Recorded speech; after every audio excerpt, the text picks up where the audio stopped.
Robert Montgomery speaking. From the nation's capital has come a new epic of American courage and sacrifice.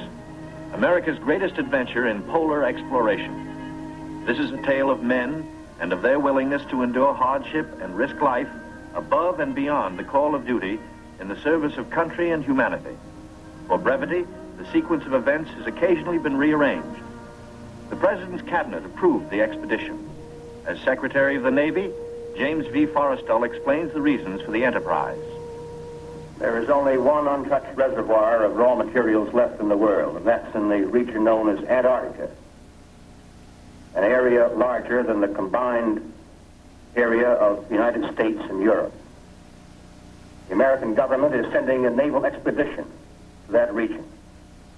The purpose is to train our Navy in polar operations so that it may better perform its function of preserving the peace upon the seven seas of the world. Beyond that, the American government is seeking to do its share in the discovery and the release to the world of the unknown treasures of Antarctica in the interests of all mankind.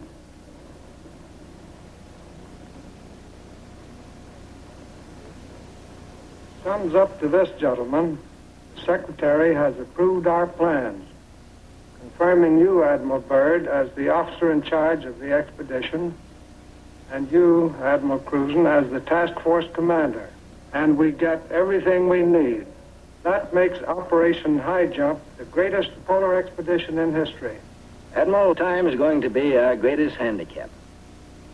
By the time we get through this very difficult ice pack, the summer will have ended and the fall will have set in. Never before has anyone attempted to take a fleet of thin-skinned steel ships through 300 miles or more of crushing ice pack. I have great faith in your skill, courage, and determination. And now, gentlemen. Admiral Nimitz reviews the operations plan. The expedition will comprise 3 groups: a central land plane group to explore the interior from Little America, and 2 seaplane groups, the eastern to map that half of the continental shoreline, and the western to map the opposite coast of Antarctica. After the original orders have been issued, 3 months of planning are needed to organize the giant venture. This is Robert Taylor speaking. At the world's greatest naval base, Norfolk, Virginia, ships of the Central and Eastern groups are loading. The flagship, Mount Olympus, equipped with powerful radio and radar, will serve as the leader's voice of command. Admirals Byrd and Cruzen come aboard to check staff preparations, food, fuel, and clothing for 4,000 men. Byrd greets staff officers who have fitted out the expedition. Not a few vessels, but a fleet. Officers and men, not hundreds, but thousands, and pilots by the score. The Chief of Staff, Captain Quackenbush, calls up the fleet's youngest recruits to meet the admirals, who name them Running Jump and High Jump. The pups are unimpressed by rank. Running Jump and High Jump are first arrivals from the Chinook kennels at Wanalancet, New Hampshire, where sailors are learning the art of navigating dog sleds. Everything happens to sailors. But soon they come to understand and to love the Huskies. They watch their dogs carefully to see that they have enough to drink and enough to eat, and always at the right time. Dog Watch Bluejackets practice the patient care that will keep the dogs in prime form. Not only food, daily attention to their eyes so that they may not suffer the dreaded Arctic snow blindness, and the inevitable vitamin pills that even dogs can't escape these days of ABCD health. The boys learn all the tricks. Tickling of the throat and a pat on the nose gets the pills down. The dog sleds are the small boats of the Antarctic. Each carries 600 pounds, with 10 dogs hauling. Each dog's harness is tailor-made, carefully fitted to avoid the chafing that has been fatal to many a sled dog at below zero temperatures. The Husky's paws are equally important. There are canine snowshoes, precisely notched for the pulling claws. In cut-down auto chassis, the sailor drivers finish training. Huskies so often have meant life itself to Admiral Byrd that he calls them his Antarctic Life Insurance Company. From Norfolk, Admiral Cruzen sails aboard the Mount Olympus. His crews are a cross-section of the country's manhood. Admiral Byrd will follow later in the carrier, Philippine Sea. The Coast Guard icebreaker, North Wind, powerful plow horse of the expedition, backs out. The seaplane tender, Pine Island, is first to stand out to sea. Steaming south via the Panama Canal, the fleet must cover 12,000 miles to reach Antarctica. At the 100th meridian west, the groups are to separate, and the central group proceed to a rendezvous point at Scott Island. This is Van Heflin speaking. Sailing day at Santiago finds the Western Group helicopters practicing final pinpoint landings on the newly installed helicopter flight deck of the seaplane tender Currituck. They are to serve as eyes of the fleet when it buffets through the pack ice, and when need be, to go on rescue missions. For exploration, 3 Martin Mariners, called PBMs, with a flight range of 3,000 miles, are spotted aboard the Currituck. Ships of the Western Group will proceed 10,000 miles south to the Balleny Islands, 860 miles to the west of Little America. Aboard the Mount Olympus, now heading south in the Pacific, Admiral Cruzen gives a traditional command, and up goes a strange flag. The Jolly Roger, signifying the crossing of the equator and authorizing the ancient shenanigans of the sea, whereby all landlubbers are painfully presented at King Neptune's court. The veteran shellbacks copperplate the polywogs' interiors with a mixture of cylinder oil and chewing tobacco. Next, the polywogs must kiss the bosun's belly, the only kiss they'll have for many a long month.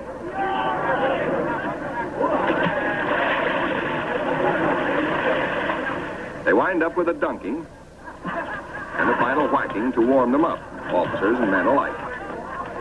Wearing the whiskers of Neptunus caninus, Ricky, the veteran husky, presides as the pups become doggy shellbacks. The oncoming shadow of the Antarctic intensifies preparations. Bamboo is split for trail marker sticks. These, topped with flags, will form lifelines to guard the men against losing the trail in blinding blizzards. Small details, but vitally important in the wilderness of ice. The dogs are inoculated against infection. Now the serious business of the sea takes over. Danger menaces the fleet oiler, Cacapon. She must fuel the fleet now to lighten her cargo of 4 million gallons of oil. If storms strike her, plates may warp, rivets shear, and her back may be broken. And ahead are the dreaded roaring 40s. Parties run with hauling lines, bringing over the Cacapon's captain for a conference.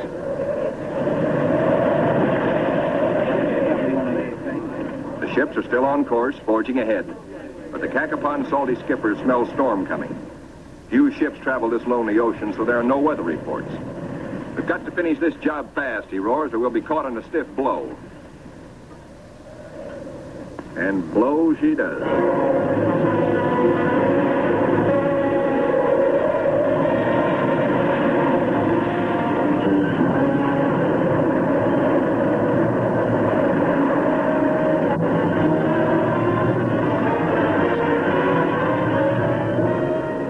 Clearing skies, but still the gale blows hard.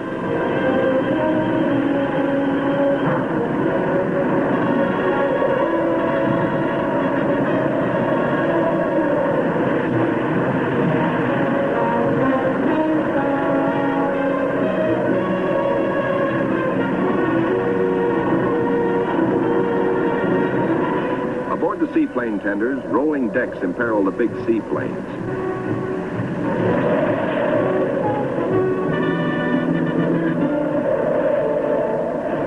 Deeper. A sudden lurch. The Navy cameraman taking these pictures is thrown, his leg broken. He swings his camera, catches the nose of one plane smashed in, swings aft, spots another plane overboard, sinking in the wake. Lost.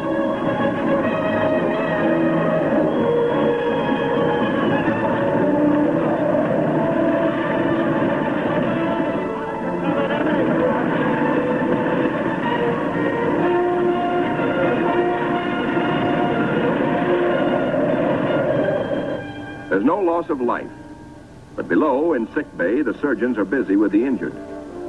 Today, with Navy's modern science, An injured seaman is soon up and about.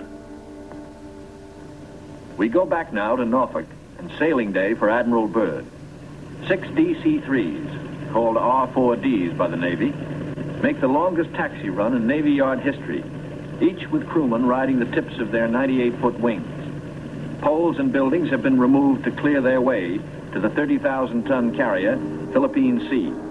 Admiral Byrd will sail the carrier close to the edge of the pack ice, then fly his 6 30,000-pound land planes from her deck, 800 miles across the pack to Little America. A daring and dangerous plan. But precedent was made in 1942 by Jimmy Doolittle and his much smaller B-25s, Tokyo bound from the carrier Hornet.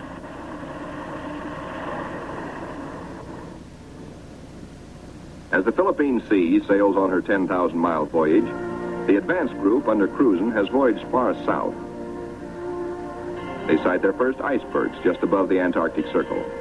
Careful bearings are taken, for the hulls of these ships are no thicker than was the steel skin of the Titanic. The treacherous ice is the enemy now as then, but danger is the sailor's business. His delight is in preserving home traditions, the Christmas tree and Christmas dinner.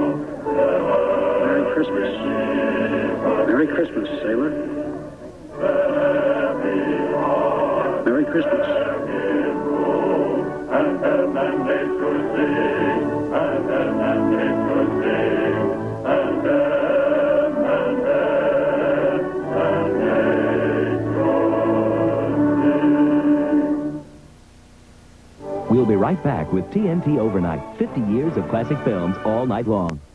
For love, he'll throw down his... Engines throb, taking the central group deeper into icebound seas. Now, by the far-seeing eye of radar, the bridge learns of land ahead, and flag communications passes the word to the fleet. Scott Island, dead ahead. All ships rendezvous. 600 critical miles of their 12,000-mile voyage still to go. The ice pack ahead has been the executioner of many gallant ships. Cruzen summons captains and executive officers for a staff conference. While the staff confers, a small landing boat sets off for Scott Island, named in honor of the heroic British explorer, Captain Robert Falcon Scott, who lost his life a generation ago trying to fight his way back from the South Pole.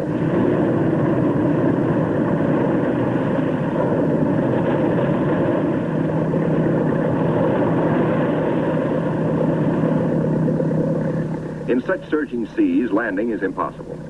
The boat heads back for Mount Olympus with serious news.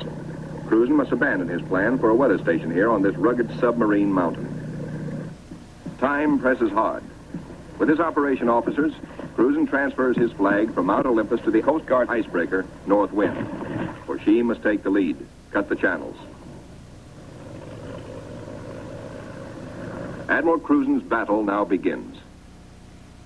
Through 600 miles of peril, the Admiral must bring his ships to the open Ross Sea, and thus to the Bay of Whales and Little America. Cruzen signals, "Follow me," and sets a careful course past icebergs. There she blows, sings the lookout. There she breaches, close aboard. These huge whales measure up to 80 feet long, and each yields oil worth more than $2,000.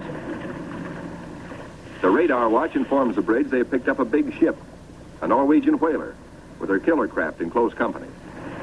The Norsemen report the heaviest ice pack in 40 years. This year, they tell the Americans they're staying to the north of the ice. The Norwegian captain urges, exercise extreme caution. The American fleet proceeds. Here is the most treacherous navigation in all the 7 seas, with every floe, every berg a potential killer of ships. 7/8 of a berg lies underwater. Its jutting ice foot can slice into a ship like a can opener into a can. Ahead, the sky shows white streaks, the telltale ice blink, the warning reflection in the sky of the great pack. The ships meet their first tabular, the tabletop berg found only in the Antarctic. These tabulars are huge chips from the Great Ice Barrier. They measure as long as 40 miles and are counted not in acres, but in square miles. The ships must follow a twisting, turning sea alley, cleared by the icebreaker. The submarine, Senate, brings up the rear. U-formed ice, known from its shape as lily pad ice, offers no trouble. It is the bergy bits and the bergs themselves that form the hazard for the submarine.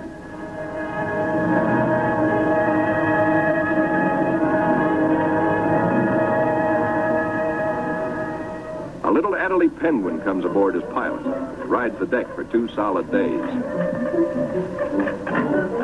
Navy cameramen find new subjects, a group of emperor penguins feeding in the lead.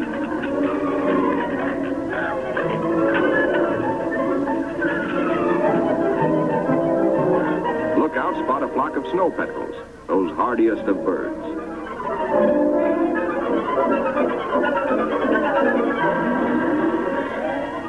Admiral Cruzen orders reconnaissance by helicopter and himself boards the plane as observer. For the first time, the helicopter serves as the eyes of the fleet to scout out a way through the ice.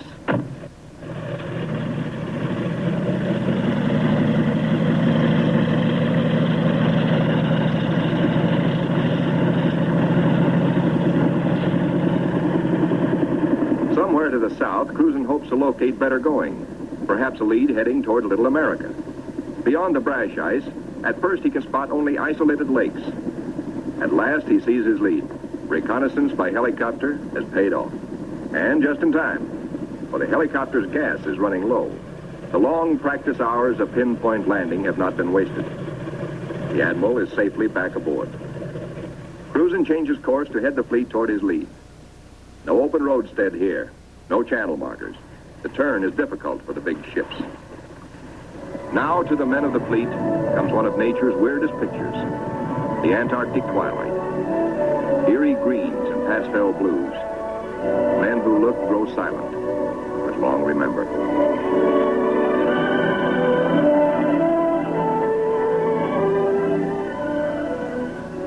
Nor will they forget the dawns and the seals.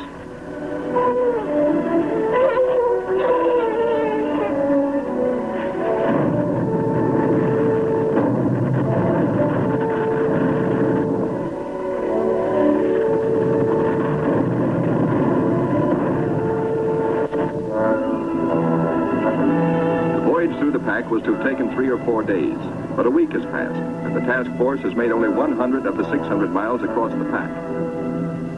An emergency radio to the north wind summons instant help. The submarine, Senate, is caught. The jaws of 2 ponderous pressure flows have closed in, locking her in a white vice. The submarine is in acute danger of being sunk.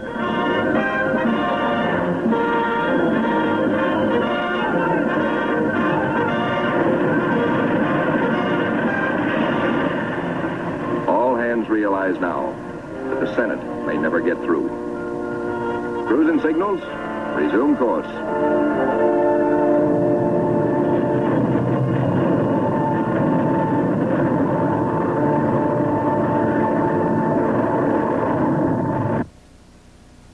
Meanwhile, the Eastern Group has steamed to Peter I Island, 1,250 miles northeast of the main base to be established at Little America. The Eastern Group's seaplane tender, Pine Island, sends a helicopter to scout the rugged coast. Hope is fulfilled when she relocates Scott's 37-year-old camp. This was the base for the ill-fated Britain's expeditions at the turn of the century. While the helicopter waits, the Americans look over the hut, finding only an abandoned sled. But back at the Pine Island, the helicopter meets trouble. Her rotors, heavy with ice, fail. She crashes only a few feet from the safety of the landing deck. Within seconds, the Pine Island's crash boat reaches the sinking helicopter. The rescue crewmen, drilled for just such an emergency, yank Captain Dufek and his pilot safely aboard. Back at the Central Group, danger increases for the submarine. Crushing ice is now riding up over her decks. She is solidly frozen in.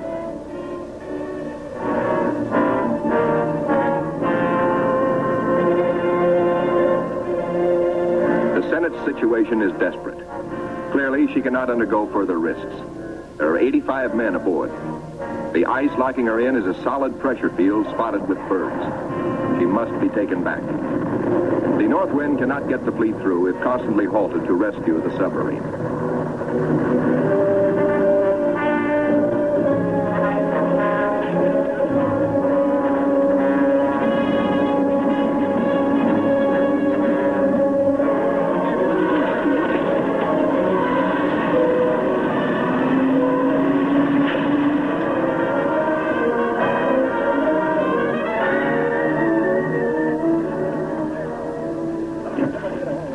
Icebreaker North Wind, with Admiral Cruzen in operational command, leaves the ships to await her return from the 400-mile round trip, towing the battered submarine, the Senate, north to the safety of the open sea. 1,200 miles to the west, 10 men set out from the western wing of the expedition on a hunt. For one of the seaplane tender Currituck's missions is to bring back specimens for the Federal Fish and Wildlife Commission. The marine marksmen storm the ice floes. These seals are armed with tiger-like jaws, easily capable of mangling a man's arm or leg. The men risk the slashing jaws of the master bull himself. He's no calf, he fights to kill. Once secured, he finds out for the first time in his life what it's like to be petted. That's not so bad. They total up their catch for the scientists back in Washington. 6 leopards and 1 rare Ross seal.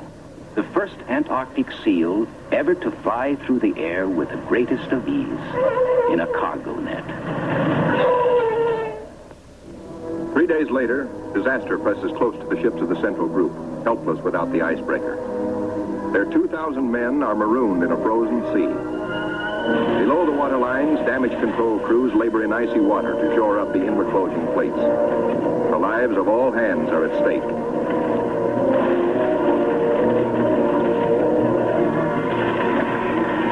The radio flashes an SOS to Cruzen 200 miles to the north. Quickly, he orders the submarine to go on by herself to Scott Island and there operate as a weather reporting station. And now begins a race against time well worthy of high place in the traditions of the United States Coast Guard.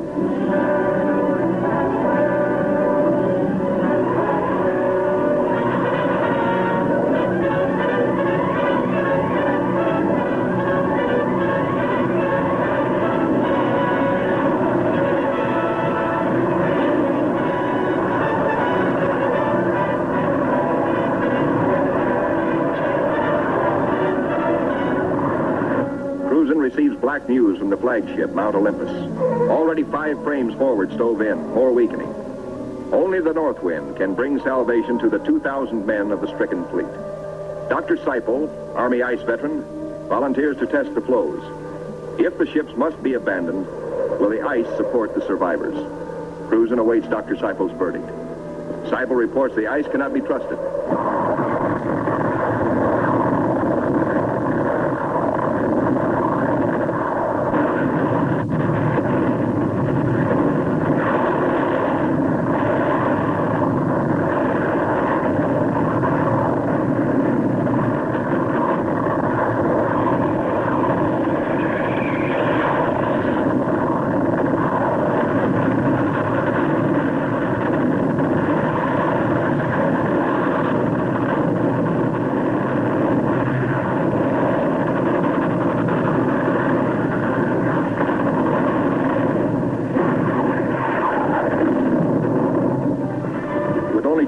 To go, the icebreaker is hemmed in by ice 20 feet above water, 50 feet below, in an area as great as 100 acres. Hopelessly gripped by the ice, the cargo ship Merrick is now in grave peril.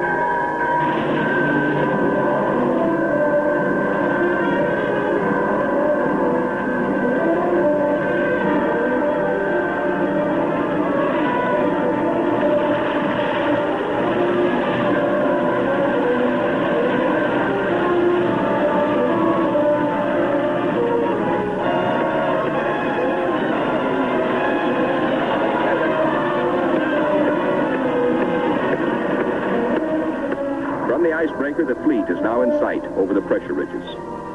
The desperate struggle of the North Wind to reach them seems hopeless at times. The icebreaker counts her gain by yards now. Captain Thomas spares passages that normally he would avoid. It's the critical last round, a straight-out slugging match.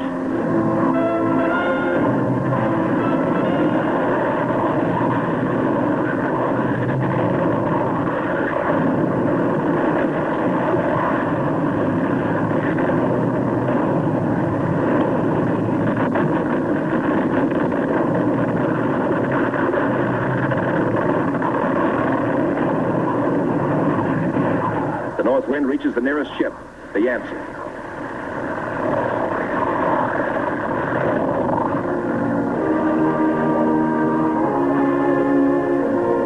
The Coast Guard icebreaker, North Wind, commands the only power operating in the whole frozen fleet.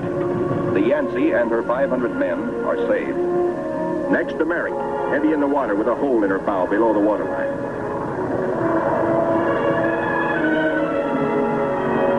Wind reaches the flagship, Mount Olympus, cuts her free. The fleet has survived. 2,000 weary American sailors are safe. Beyond the great ice whirlpool that held them fast, they steamed through the southern edge of the pack, through to the open waters of the Ross Sea, and little America dead ahead. Word of the deliverance of Admiral Cruzen's men reaches Admiral Byrd aboard the carrier Philippine Sea as she passes through the Panama Canal, Pacific bound. Officers watch sharply. The glove-tight fit of the 750-foot hull requires that the ship be kept exactly ruler edge true to the sides of the lock. The Philippine Sea navigates the canal in a day. As she heads south in the Pacific, Admiral Byrd devotes all his time to the flight ahead, perilous but of vital importance to naval aviation. Never before have such huge planes attempted carrier deck takeoffs. Never before have wheels and skis been combined in one landing gear. The wheels for deck takeoffs and the skis for landings on ice. The grave risk is that one may interfere with the other and bring disaster. Byrd makes the decision. The wheels will have only a 3-inch clearance between skis and deck. Upon this will depend the lives of 40 men, and he will lead the way.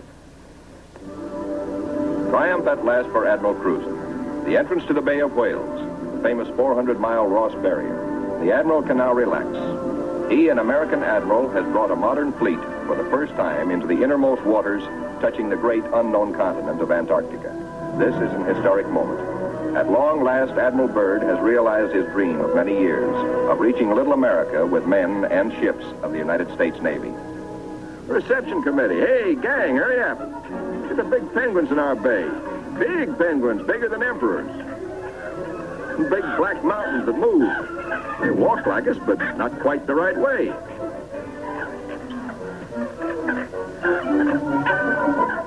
Come on, gang. We gotta go see what gives.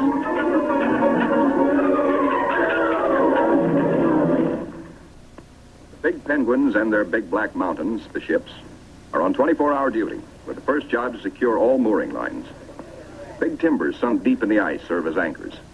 They're called dead men in sea parlance, perhaps because they're buried. Slip toggles are rigged for quick release in case ice forces an emergency getaway. Unloading, reconnaissance planes first, next hauling equipment. The Marine Corps weasels, heavy-duty caterpillars, and trucks, 40 in all. Here are no port facilities, but the Navy shows its self-sufficiency as it did throughout the war in operating at sea without bases or with improvised bases. Here are no docks or roads, yet all freight aboard 3 heavily laden ships is hauled 2 miles over the ice up to Little America.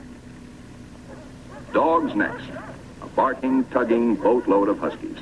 And the pups, growing fatter and bigger every day. All are happy with the welcome smell of snow in their nostrils. This is home. This is fun. But this is work, too, for time is short. And the dogs must haul their share of the tonnage. Halt. Trouble ahead. Pressure ridges block the way inland to Little America. Even the largest caterpillars are stalled. The call goes out for dynamite crews, Navy's trained demolition teams, seasoned on enemy beaches. They must blast the 50-foot ridges, clear the way to meet the expedition timetable. The ridges are deep. Blasting takes hours.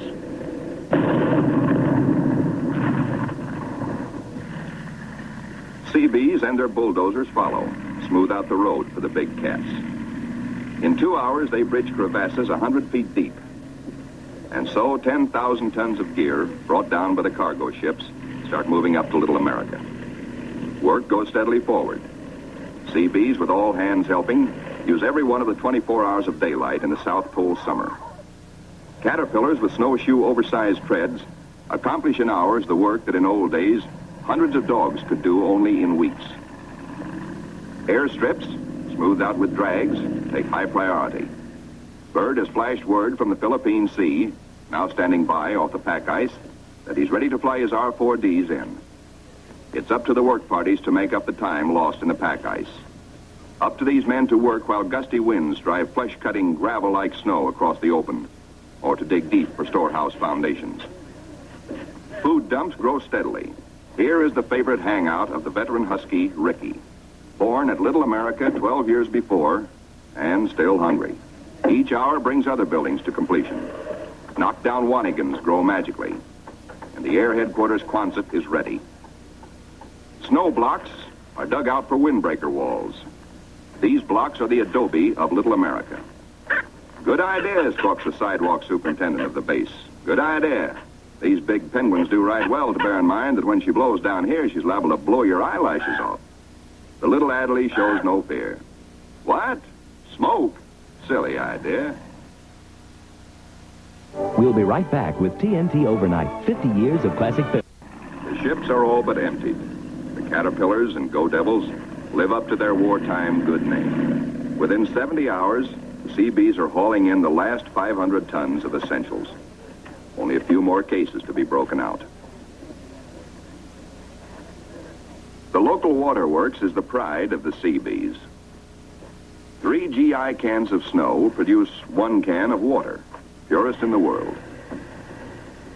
You keep your furnace going, which makes steam, which melts snow, which makes water. Simple. Simple once CB Engineering in Washington had figured it out before ever the first ship left port. And now, the ordered streets of a tent city that is Little America the Fourth come into being where 3 days before, the primeval snow lay unbroken. The church flag on the first Sunday signifies a pause for prayers. After the last Mass, and after the Protestant and Jewish services, the off-duty sailors have but one thought. Transportation has but one terminal, the mess hall, the best dinner of the week, as ancient Navy tradition always has decreed. Admirals and captains wait their turn in the chow line with the men. Inside, plates are loaded. Roast beef, rich gravy, high mounds of mashed potatoes, flaky pie. Life looks up again. A cigarette, good coffee. 5 miles east of Little America, a seal herd, 500 strong, has its feeding ground amongst pressure ridges and in deep crevasses. Ricky, as a pup, played the game of run, seal, run, and he hasn't forgotten. The seal wallops with his tail. Ricky's 12-year-old teeth are not so good on the slippery, wet hide of the 600-pound Waddell. Mr. Seal decides he's had enough. He scuttles down his escape hatch to the water below. Chow time. The only seals killed are for dog meat, especially good because it insures against scurvy. The pups smell their dinner coming and let their handler plainly know they want it, right now. They're only a few months old and forever hungry. Yet soon they will be pulling more than their weight in the sledge traces. They like their meat red and will fight for it. The flagship flashes word by radio to the carrier Philippine Sea. Base ready, weather suitable. On the carrier, 6 planes, triple-checked, are ready for their moment of destiny. Admiral Byrd has given the pilots a final briefing. Everything depends on split-second timing. Pilots, man your plane. No 3,000-foot runway here. Only a scant 300 feet. Jet propulsion is their reliance. Crewmen attach jet containers, 4 to a plane. These JATO bottles are packed with flaming power. In the critical 10 seconds at takeoff, they give the kick-up of 2 added engines.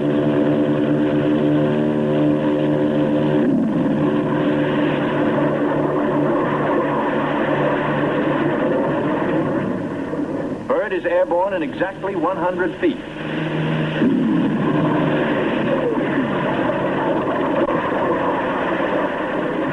Admiral Byrd and his companion plane will try the 800-mile flight first. The others await his orders. At Little America, cameramen and Admiral Cruzen wait anxiously. And there comes Byrd. Cruzen can relax now. The skis work perfectly. The carefully calculated drag of the wheels serves only to shoot up a plume of snow.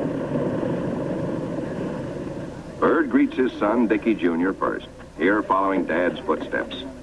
They watch plane number 2 come in safely. Byrd tells Cruzen, good to be home again. But Cruzen has urgent news. There's a terrific storm brewing, only 10 hours more of safe flying. Byrd radios the carrier, launch all planes as soon as possible. By midnight, the Philippine Sea has the remaining 4 planes ready. They must risk a takeoff in darkness before the terror of the storm strikes.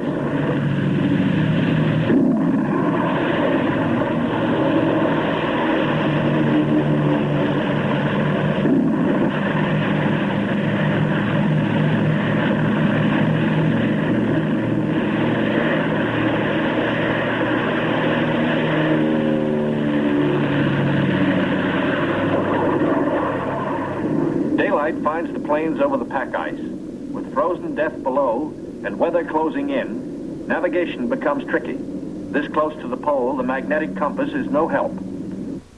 At the base, men scan the gray skies, looking, and finding only the blackness of the approaching storm, now visible to the east. If the planes don't make it within an hour, but in they come, one by one, to land in the last remnants of clear light. Each landing is the first on the ice for each pilot. These men are the first ever to fly big planes into the Antarctic. Or on previous expeditions, the planes were freighted in, assembled, and only then were they flown. These Navy and Marine Corps flyers have been bred on stormy going. Their long experience and, above all, the Navy's relentless training in all details brings them in, but with little time to spare. The blizzard hits, 100 miles an hour, scouring across the sastrugi. In storms such as this, many brave explorers have died.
Abatement of the storm, work parties head for the plains.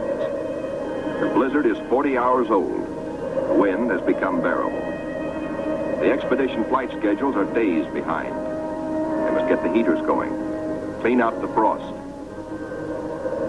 The Antarctic offers no quick machine service as on standard Navy airfields. Fuel for the heaters must be hand-dragged, hand-pumped, hand-fed, with the temperature far below freezing.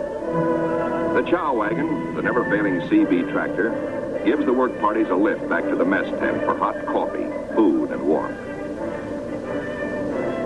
Only the Navy, Marine Corps, Coast Guard, and Army cameramen who made this official record know the price they paid for these blizzard films. They covered the Pacific battles for posterity. This cold day, they froze their whiskers to make these first color films of an Antarctic blizzard. Little America digs out. The planes still stand on the line uninjured. Icicles and snow to be cleared off, but no plane blown away. Lashings held. Tent City intact, proved out the technique of survival evolved by Byrd in a lifetime of exploration. Not 1/10 went down.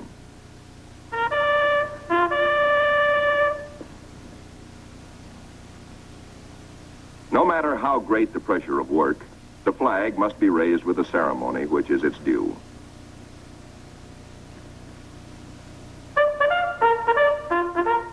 Admiral Byrd declares Little America IV in full operating commission.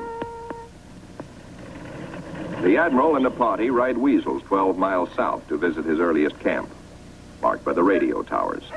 Little America I, now 40 feet under the snows of 17 years. And above it, Little America II, 25 feet under the snows fallen since 1935. Captain Boyd, United States Marine Corps, ties on a safety line. While Admiral Byrd and 3 veterans of his previous expeditions watch, Boyd inches his carcass down the old ventilating hatch. It stood 20 feet in the air when it was put up 12 years before. He pokes a stick up as a marker for the main hatch. Now all hands, the Admiral included, will have a chance to go look-see. Below, the old-timers find a lantern that lights at once. And all manner of other gear. For here in Antarctica, there is no decay, no rust, no dust, not even germs. Fruits, vegetables, meats, all good after 17 years. Small wonder Byrd preaches that one day Antarctica may be the world's storehouse to keep the 7 years surplus for the 7 lean years. Byrd, bringing with him the old corn cob he'd forgotten in 1930, comes up last. He meets heavy going, but he makes it the hard way and seems to like it. We'll be right back with TNT Overnight. Can men survive in freezing water? Men from Mars, members of a special underwater demolition team, wear the new cold water rubber survival suit. In contrast to these skylarking youngsters eating ice cream in the ice, men in ordinary clothing are paralyzed in 6 minutes and die very quickly thereafter. Yet these sailors, wearing only underwear beneath their survival suits, stay in half an hour and come up chipper and warm. On the sunny afterdeck of the Mount Olympus, the expedition's prize penguin catch, the big emperors, are living the life of penguin Rileys. They grow 4 feet tall, weigh up to 80 pounds, and are the only creatures who live throughout the year on Antarctica. Eons ago, they flew. In time, their wings evolved into swimming fins. Their deep feathers are the warmest known. Their feet, thick leather-like pads. On these, they lay their single egg and tuck it up within the body feathers for warmth, to hatch it. In captivity, they must have their vitamins. Keeping them alive for the return voyage is quite a problem, for their bloodstreams have no germ resistance. Their necks are ball-bearing. Strangely enough, the smaller captive penguins prefer their fish fillets. They won't eat live fish out of a pail. The rockhopper penguins are the clowns of the Antarctic. 20 inches high, cocky yellow eyebrows, sassy, and forever hungry. As the men find out, they'll eat their weight in fish every 3 days. The gathering of scientific data ranks high in expedition plans. Admiral Byrd says goodbye and good luck to an over-ice expedition which is to probe deep into the Rockefeller Mountains, 300 miles southeast. 2 LVTs hauling supply sledges strike out into the white darkness, their mileage checked by bicycle wheel counters astern. In the mountain rocks, they will seek minerals and ancient petrified vegetation. Hourly, they will record important aerological data. But exploration by plane has priority 1. 1.5 million square miles are to be explored and mapped, and the oncoming winter soon will end flying weather. The wheels come off, but both takeoffs and landings on the ice must be made by skis alone, delicately balanced to feather in the wind, yet strong to stand the shattering shock of landings. Organized exploration on a scale hitherto undreamed of calls for precision timing. Each plane is serviced on exact schedule with 1,200 gallons of high-test gas and with preheated oil tested to function at 80 below. A pressure tank, especially designed for operations in deep cold, pumps the oil into the planes. Daily flights begin. Each plane has a definite sector to explore, a definite timetable, a definite radio report schedule. While the weather holds, flights operate around the clock. For emergencies, the LVTs cache provisions and fuel at the limit of their range. To aviators forced down, to rescue planes sent out to bring them in, these cairns may offer the one hope and may mean ultimate survival. 1,200 miles to the east, the Eastern Group vessels and planes are exploring the mysterious Phantom Coast. Aboard the destroyer Bronson, the commander of the Eastern Group, Captain George Dufek, makes an exploration voyage. He sails close in to Mount Erebus, 14,000 feet above the sea. It is the only known active volcano near the South Pole. Captain Dufek, his mission accomplished, returns to rendezvous with the seaplane tender Pine Island. Personnel transfers to the destroyer must be made by breeches buoy because of rough seas. This officer would probably prefer a boat. The deep roll in the destroyer's outward flaring bow forced the handling crew to wait for the exact moment to haul inboard, lest the man be dashed against the ship's side and killed. It is Captain Dufek's turn next. The line is set higher. The seas run stronger. The ships roll dangerously apart. The line slacks, then snaps taut and breaks. A 50-foot plunge downward. Dufek disappears. Away, rifle! Men jump to stations. Lower away. Hurry, hurry. 8 minutes in this icy water means death. Speed is the only hope. The boat sheers clear. Heads out fast to the rescue.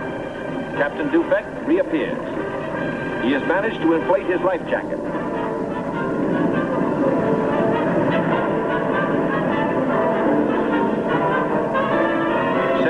Gone. Dufek grabs the lifeline. The seaman clutches him. By a margin of seconds, he is saved. 1,500 miles west of Little America, the Currituck and her western group are off the Shackleton ice shelf, circling the Sunset Coast. The western group commander, Captain Bond, gives pilots and plane crews a last briefing on Antarctic dangers and the technique of survival if forced down. The flight about to start is the longest and most important so far for the Western Group. Before takeoff, survival gear is checked. Gear to keep 9 men alive for 100 days. Food, drugs, sleds, sleeping bags. On the water, the great PBM makes her takeoff run. Her jet assist bottles blast. She lifts quickly into the air and circles the Currituck once. Jet assist bottles, their work done, are dropped and make a salvo splash. The pilot, Commander David E. Bunger, wipes his frosted windshield, a constant source of trouble in polar flying. He is over the Shackleton ice shelf, named for the great English explorer who kept returning to the Antarctic until death, so often escaped, kept its rendezvous with him. The smooth shelf roughens. Dark rocks, called nunataks, appear above the ice. Then rugged mountain ranges as far as the eye can see. Bunger leans forward in amazement. His eyes have caught a sudden and unbelievable change in scenery. The universal white has turned to chocolate brown, dotted with blue. A cameraman goes into action. 300 square miles of land without snow. Land that might be in New Mexico or Arizona.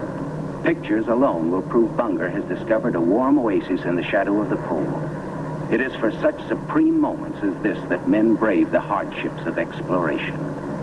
The astounding, undreamed of fact is that they are over a chain of warm water lakes whose shores, except for small patches, are free of ice and snow.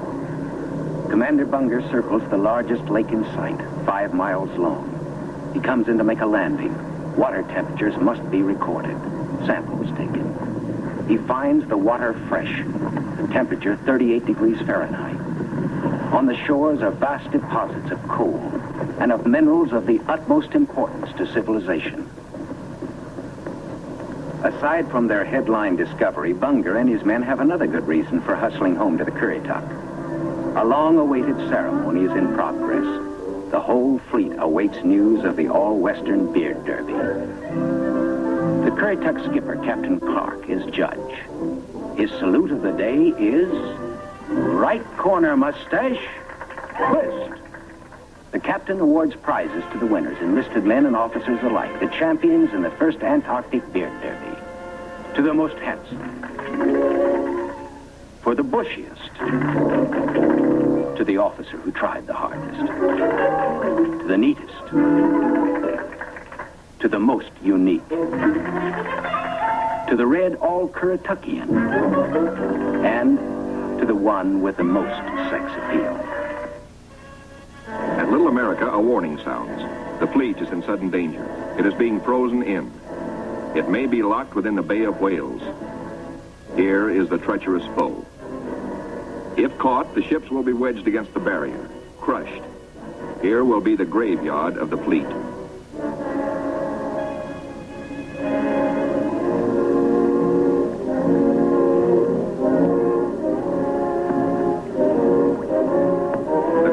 Icebreaker Northwind goes into action, ramming, backing, ramming again to break up the crushing floes. Landing craft work frantically to loosen the ice around the ships so propellers may turn without shearing off. One by one, the ships are cleared, get underway. Byrd remains behind with 197 volunteers in grave problems. His most important exploration flights will now lack the powerful directional radio of the Mount Olympus. To get his men out, he must hope the icebreaker can crash her way back in time. Otherwise, he and his men will be frozen in for the 9 sunless months of the dark, treacherous Antarctic winter. Marooned, Admiral Byrd and his staff plan the big flight to the South Pole and far beyond. This is the culmination, the last mass flight. 4 planes spanning out over a continent of unknown territory larger than Texas, California, and Arizona combined. Over freezing wastes without people, without life, without vegetation. Nature's most formidable challenge to man. The 4 planes are gassed up. All controls triple checked. Motors heated. For they face cold as extreme as 60 below. Unrelenting, murderous. Photographic units lead the parade of science to the planes. Each is a flying laboratory. The cameras are the trimetricons and the K-17s that spied out enemy secrets during the war. Now each plane carries 250 pounds of film to record some of nature's last great mysteries. The war's secret radar magnetic detectors are here too, bolted on like bombs. In war, their electronic impulses spotted minefields buried deep under the surface. Now they will read far below the ice, detect and identify minerals, coal, iron, precious ores. Byrd gets the words, "Ready, sir." He boards the leading plane. Gives the command, take off. Crews hasten to rock the ships and thus free the skis frozen to the ice. Now all the work that has gone before, the planning, the task of preparing ships, of training men, the perilous voyage through the ice, now all of these investments of time and sometimes of suffering are come into focus. Takeoffs for non-stop flights over the desolate, danger-studded wastes of Antarctica. Flights of great distance, the equivalent of, back at home, winging non-stop from the Canadian border to the Gulf of Mexico. Aviation is all important in the Navy's Antarctic exploration, just as aviation is all important in a modern Navy that must be strong under and above the sea, as well as on it. We'll be right back with The shelf ice, Byrd leads his 4 planes in the long climb over pressure ridge areas, heading for the polar plateau, 10,000 feet up. Below are no landing fields, only deep crevasses, pressure ridges 100 feet high, instant destruction for a plane forced down. Byrd pioneered the first South Pole flight in 1929. He applies again the practice of constant vigilance, careful calculations that assured his earlier successes. Over this cruel country, Byrd flies today at 3 miles a minute. In earlier explorations, 3 miles in one day was frequently the utmost for Shackleton and Scott for Britain, Amundsen for Norway, and Byrd himself for America. The Beardmore Glacier, 200 miles long, 50 wide, 1,000 feet deep, who knows? Byrd checks position by the sun compass. The glacier signals the South Pole itself. Here, Byrd drops the flags of the United Nations, carefully boxed, a symbol of America's goodwill to all nations. Now beyond the pole, Byrd focuses his cameras and magnetic detectors on land new to him and to all mankind. In eastern group waters, the seaplane tender Pine Island swings out a plane. Listed on the fleet's roster as Mariner George 1. Crew members look out. No shadow of coming disaster troubles their young faces. Captain Caldwell, observer. Lieutenant J.G. Frenchy LeBlanc, pilot in command. Lieutenant J.G. Bill Kearns, co-pilot. Ensign Lopez, navigator. And a crew of 5 take off to map the treacherous Phantom coast.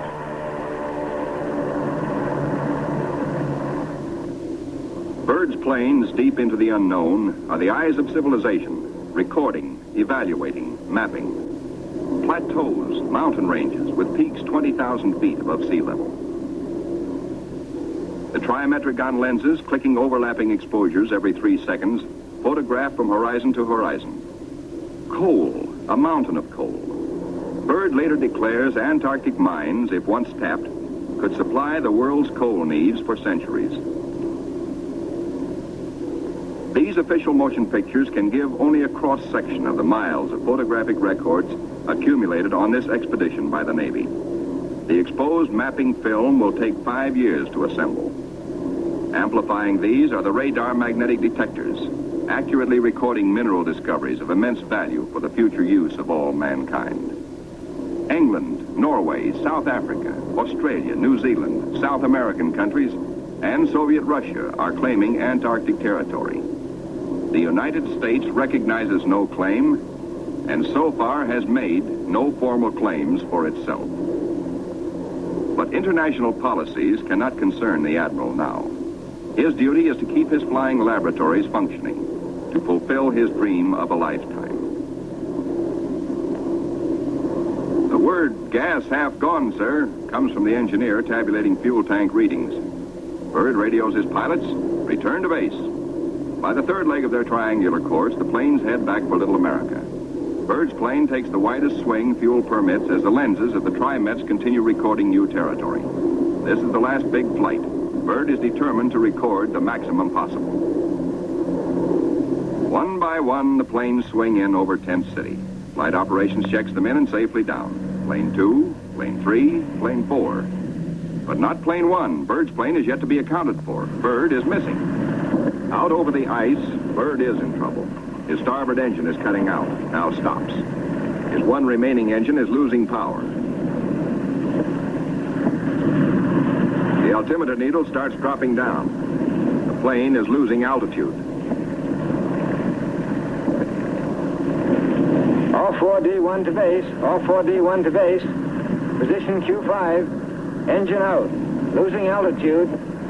The base prepares for rescue operations.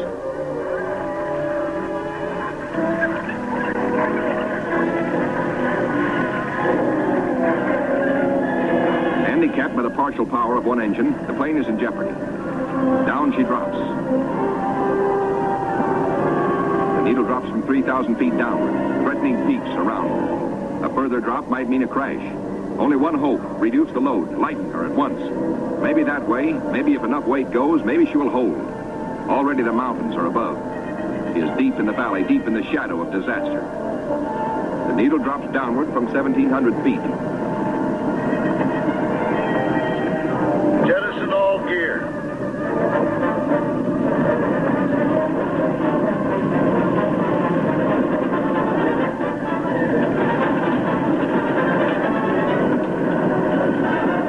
Only the precious films and records are saved. The gamble is life or death.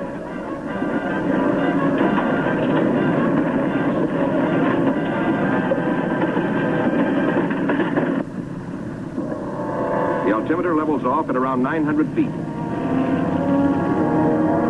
Slowly she starts to climb. She is gaining altitude. The pilot signals 4-0. 3 hours later, at the base, the crippled plane comes into sight. Men peer closely, tense, hushed, as they see the starboard prop dead. The one-engine landing is tricky at best. With skis, on ice, hold your fingers crossed for the pilot.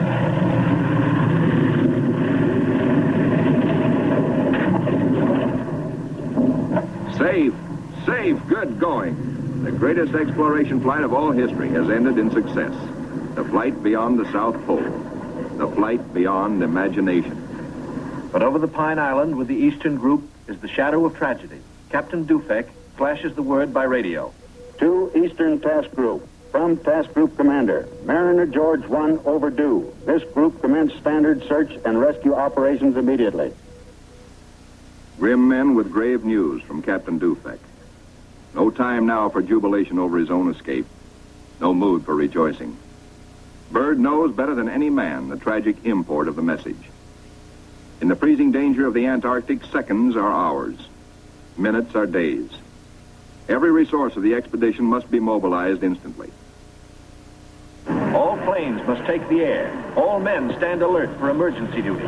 Over the ice pack, above the open sea, across the barrier. Mariner George 1 is down with men. No radio signals coming through. That means a crash. Search, search, search. Wherever the plane is, it must be found. For maddening, anxious days, fog shrouds the area where the accident most likely took place. Men are frantic, yet daily at their own request, at their urging, in fact, the crew of the Pine Island gathers for prayer service. On the 13th day, the weather breaks clear.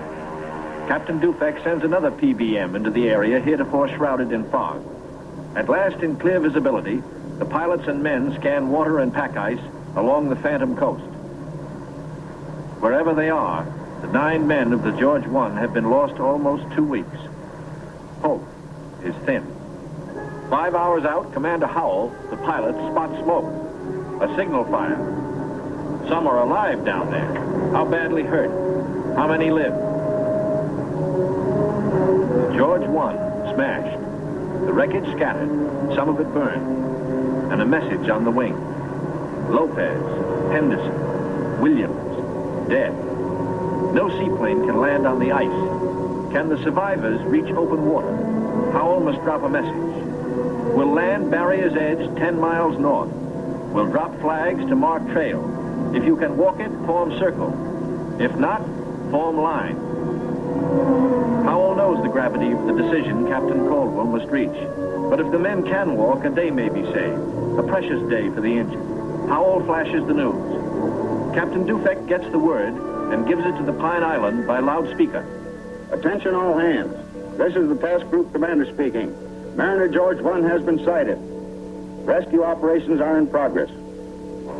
Howell circles his PBM over the wreckage. He watches for his answer. The huddle of men breaks apart. They've reached a decision. It's a circle. They'll try the 10-mile trek to board the PBM at the water's edge. Howell's crew have the relief gear ready now for the men below.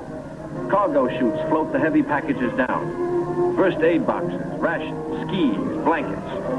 For men hungry, cold, hurt, and losing hope, the chutes are as lovely as shining stars. Symbols of life restored, of return to families who've been waiting and praying. Now to mark the trail. The PBM's crew have hundreds of flags, each weighted to land and stay upright. If fog should again close in on this desolate coast, there must be no second disaster, no wandering from the road to rescue. The survivors follow the trail markers. 5 able to walk, 1 on a sled, 10 miles to go. These men are marching out of the shadow of death into the sunshine of life. Aboard the rescue plane, ready to leave the barrier edge, the survivors, 6 thankful men, jerk out their story in bits and flashes. How Henderson, Lopez, and Williams died in the crash and explosion when they smashed up in milk bowl visibility. How they found scattered cans of food, a stove, and fuel to keep it going, and 1 tube of sulfur tablets, just enough to keep Frenchy LeBlanc, their gravely injured pilot, barely alive.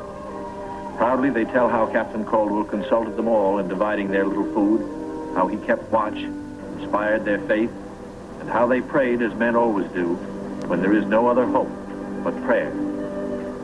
Bill Kearns, co-pilot, grins hello. First off is Frenchy LeBlanc. Corpsmen carry him tenderly in a Stoke stretcher. War and Robbins pulled him out of the blazing nose of the plane, but his back, hands, and face suffered 3rd-degree burns, and in the Gethsemane of waiting for rescue, both legs were frozen to the knees. Amputation is inevitable, but he will live. The ship's company of the Pine Island greets their skipper, Captain Caldwell. observer on the flight.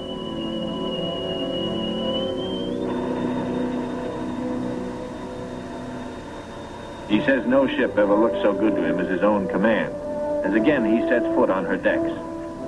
His executive officer greets him with sincere affection. Captain Dufek warmly welcomes the survivors. Co-pilot Kearns, his broken arm in a sling. McCarty, the photographer. War, the radio operator. And smiling Shorty Robbins, the motor mech. The head is warm. A hot bath, clean sheets, and long hours of restoring sleep. And perhaps first, a moment to splice the main brace, by which good sailors mean a ration of medicinal spirits. Bourbon to you. Later in sickbay, all but Frenchie and Captain Caldwell enjoy their first full meal in 2 weeks. Kearns will go to Georgetown University to study for a career in diplomacy. McCarthy, who has a wife and 2 children in Sonoma, sunny California, beams happily. Robbins, who was the wheel horse in those desperate days, figures to keep on flying. He still loves it. And War knows that he will marry his school teacher sweetheart back in Reading, Pennsylvania. News of the rescue finds the icebreaker with Admiral Cruzen fighting her way through thickening ice to pick up Admiral Byrd and his men at Little America. Byrd is radioed for all speed. At the base, the Admiral supervises Operation Secure. All essential records and scientific instruments are to be taken home. The planes must remain. They are stripped down with the hope that another American expedition in a future year may find them of use. Supply dumps are marked by poles. And now through the capes comes the old reliable workhorse, the icebreaker. Final loading is the order. All roads lead to the bay, the last trip down. The last long trek through the snow for the big Go Devil sledges, loaded with men and equipment. The excitement that always comes with sailing infects all hands, including the dogs. They sniff something important is in the wind.